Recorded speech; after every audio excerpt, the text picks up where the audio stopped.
எல்லாருக்கும் good morning girls. இப்போ வந்து நீங்கள் என்ன பார்த்துட்ருக்கீங்கன்னா, நாங்கள் வந்து இன்றைக்கி கொஞ்சம் லேட்டாக தான் வந்து பால் கறந்தோமே. ஏன்னு சொன்னீங்கன்னா, கொஞ்சம் வேலை இருந்தனால நாங்கள் இப்போ தான் வந்தோம். 8 மணி ஆயிடுச்சு வேலைலாம் முடிச்சுட்டு வரேன். சரி பண்ணையில் ஊற்ற வேணாம், நாங்களே குடிச்சிக்கலான்னு சொல்லி நாங்கள் என்ன பண்ணிட்டோன்னா, பால்லாம் கறந்து முடிச்சிட்டோம். அப்புறமா எங்கள் அம்மா வந்து என்ன பண்ணாங்கன்னா, உரம் பூச்செடிக்கெலாம் போட்டாங்க. என்ன பூலாம் இருக்குன்னா, ரோஸு, மல்லி இந்த மாதிரி நிறையா இருக்குது. அதுக்கெலாம் உரம் போட்டுட்டு இருந்தாங்க. எங்கள் கன்னுக்குட்டியெல்லாம் எங்கள் அம்மா அவுத்து விட்டுட்டாங்க. இன்றைக்கி வந்து எங்களுக்கு பார்த்திங்கன்னா லீவு.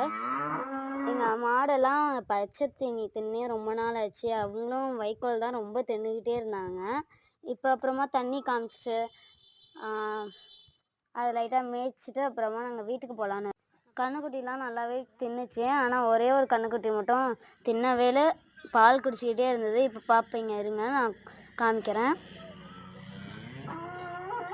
இந்த மாட்டோட கன்னுக்குட்டியும் பால் குடிச்சிட்டு மேய ஆரம்பிச்சிடுச்சு. இந்த கன்னுக்குட்டியை பால் குடிச்சிட்டு மேய ஆரம்பிச்சிடுச்சு. ஆனால் இது மட்டும் இன்னும் பால் குடிக்குது. ஏன்னா இதை தான் நாங்கள் லாஸ்ட்டாக பிள்ளை பால் கறந்துட்டு அதுக்கப்புறமா லாஸ்ட்டாக விட்டோம். அதனால் சரின்ட்டு சொல்லி அதை விட்டுட்டோம். அதை மட்டும் கொஞ்சம் குடிக்கிட்டோன்ட்டு. அதுக்கப்புறம் கொஞ்ச நேரம் கழித்து அதை வந்து இழுத்தோம். ஆனால் அது வரல, அங்கேயே நின்றுக்குச்சு. அங்கே மாடிக்கிட்டேருந்து கொஞ்சம் வெளியே வந்து நின்றுக்குச்சு. அதுக்கப்புறமா கொஞ்ச நேரம் கழிச்சு எங்கடா காணோன்னு பார்த்தா அது போய் திரும்பி பால் கொடுக்க ஆரம்பிச்சிச்சு. சரி இங்கே பாருங்கள், அந்த கருப்பு மாடு ஒன்று இருந்ததுல அதோட கன்றுக்குட்டி தான் இது. அப்புறம் இன்னொரு மாடு இருந்ததுல அதோட கன்றுக்குட்டி தான் இது. இப்போ இருங்க, அம்மா எவ்வளோ முடிச்சிருக்காங்கன்னு பார்ப்போமா.